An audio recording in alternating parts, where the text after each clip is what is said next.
Hi hello ನಮಸ್ಕಾರ ಸ್ನೇಹಿತರೆ, RBI's YouTube ಚಾನಲ್ಗೆ ಸ್ವಾಗತ.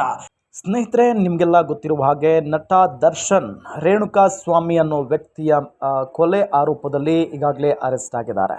ಇದೇ ವಿಚಾರಕ್ಕೆ ಸಂಬಂಧಪಟ್ಟಂತೆ ಈಗಾಗಲೇ ನಟ ಸುದೀಪ್ ಕೂಡ ಪ್ರತಿಕ್ರಿಯೆಯನ್ನು ಕೊಟ್ಟಿದ್ದಾರೆ. ಕೊಲೆಗಾರರಿಗೆ ಶಿಕ್ಷೆ ಆಗಬೇಕು, ನ್ಯಾಯ ಸಿಗಬೇಕು ಅಂತ ಹೇಳಿ ಈ ಸಂದರ್ಭದಲ್ಲಿ ಮಾತನಾಡಿರೋದನ್ನು ನಾವೆಲ್ಲ ಗಮನಿಸಿದ್ವಿ. ಸುದೀಪ್ ಮಾತನಾಡಿದ ಬೆನ್ನಲ್ಲೇ ಈಗ ಮತ್ತೊಬ್ಬ ಸ್ಯಾಂಡಲ್ವುಡ್ ನಟ ಸೂಪರ್ ಸ್ಟಾರ್ ಉಪೇಂದ್ರ ಅವರು ಕೂಡ ಪ್ರತಿಕ್ರಿಯೆಯನ್ನು ಕೊಟ್ಟಿದ್ದಾರೆ. ತಮ್ಮ ಫೇಸ್ಬುಕ್ ಖಾತೆಯಲ್ಲಿ, ಇನ್ಸ್ಟಾ ಖಾತೆಗಳಲ್ಲಿ ಅವರು ಒಂದು ಪೋಸ್ಟನ್ನು ಕೂಡ ಇಲ್ಲಿ ಶೇರ್ ಮಾಡಿದ್ದಾರೆ. ಅದು ಕೂಡ ದರ್ಶನ್ ಅವರ ವಿಚಾರಕ್ಕೆ ಸಂಬಂಧಪಟ್ಟಂತೆ. ಹಾಗಾದರೆ ಉಪೇಂದ್ರ ಅವರು ಏನನ್ನ ಇಲ್ಲಿ ಯಾವ ರೀತಿಯಾಗಿ ಪ್ರತಿಕ್ರಿಯೆ ಕೊಟ್ಟಿದ್ದಾರೆ, ಆ ಪೋಸ್ಟ್ನಲ್ಲಿ ಏನಿದೆ ಅನ್ನೋದನ್ನು ಗಮನಿಸ್ತಾ ಹೋಗೋಣ. ದರ್ಶನ್ ರೇಣುಕಾ ಸ್ವಾಮಿ ಪಾರದರ್ಶಕ ವಿಚಾರಣೆ ಅಂತ ಹೇಳಿ ಹೆಡ್ಡರನ್ನು ನೀಡಿದ್ದಾರೆ. ಕಳೆದ ಕೆಲವು ದಿನಗಳಿಂದ ನಡೀತಾ ಇರುವ ದರ್ಶನ್ ಬಂಧನ, ರೇಣುಕಾ ಸ್ವಾಮಿ ಕೊಲೆ ಪ್ರಕರಣ ಮತ್ತು ಅದರ ವಿಚಾರಣೆ ಇಡೀ ಕರ್ನಾಟಕ ಮಾತ್ರ ಅಲ್ಲ, ಇಡೀ ಭಾರತವೇ ಬೆರಗಾಗಿ ನೋಡ್ತಾ ಇದೆ. ಈ ಹೈ ಪ್ರೊಫೈಲ್ ಕೇಸ್ನ ವಿಚಾರಣೆಯಲ್ಲಿ ನಿಷ್ಪಕ್ಷಪಾತವಾದ ನಿರ್ಣಯ ಮತ್ತು ನ್ಯಾಯಕ್ಕಾಗಿ ಕಾಯುತ್ತಿದ್ದಾರೆ. ರೇಣುಕಾ ಸ್ವಾಮಿ ಕುಟುಂಬದಲ್ಲಿ, ಜನರಲ್ಲಿ, ಟಿವಿ ಮಾಧ್ಯಮಗಳಲ್ಲಿ ಮತ್ತು ದರ್ಶನ್ ಅಭಿಮಾನಿಗಳಲ್ಲಿ ಏನೇನೋ ಆತಂಕ, ಅನುಮಾನಗಳು ಕಾಡ್ತಾ ಇದೆ, ಊಹಾಪೋಹಗಳು ಹುಟ್ಟಿಕೊಳ್ತಾ ಇದೆ.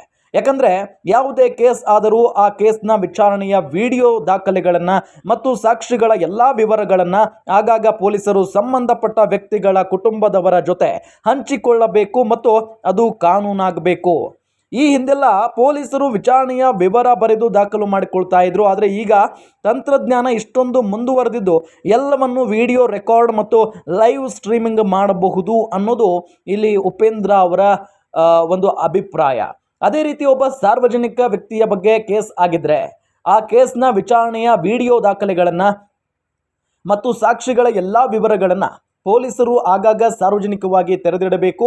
ಒಬ್ಬ ಸಾರ್ವಜನಿಕ ವ್ಯಕ್ತಿಯ ವಿಚಾರಣೆ ಸಾರ್ವಜನಿಕವಾಗಿ ಸಂಪೂರ್ಣ ಪಾರದರ್ಶಕತೆಯಿಂದ ಆಗಬೇಕು. ಸಾಕ್ಷಿ ನಾಶ, ಪ್ರಭಾವಿಗಳ ಹಸ್ತಕ್ಷೇಪ, ಭ್ರಷ್ಟಾಚಾರ ಇವಕ್ಕೆಲ್ಲ ತೆರೆ ಎಳೆದಂತಾಗುತ್ತೆ. ಆಗ ರೇಣುಕಾ ಸ್ವಾಮಿ ಕುಟುಂಬಕ್ಕೆ, ಜನರಿಗೆ, ಟಿವಿ ಮಾಧ್ಯಮಗಳಿಗೆ ಮತ್ತು ದರ್ಶನ್ ಅಭಿಮಾನಿಗಳಿಗೆ ಮನಸ್ಸಿನಲ್ಲಿ ಗೊಂದಲಗಳಿಲ್ಲದೆ ಪೊಲೀಸ್ ಮತ್ತು ಟಿವಿ ಮಾಧ್ಯಮಗಳ ಬಗ್ಗೆ ಇನ್ನೂ ಗೌರವ ಹೆಚ್ಚಾಗುತ್ತದೆ ಮತ್ತು ನ್ಯಾಯ ಸಿಗುತ್ತದೆ ಎಂಬ ನಂಬಿಕೆ ಬರುತ್ತದೆ ಅಂತ ಉಪೇಂದ್ರ ಅವರು ಬರೆದುಕೊಂಡಿದ್ದಾರೆ.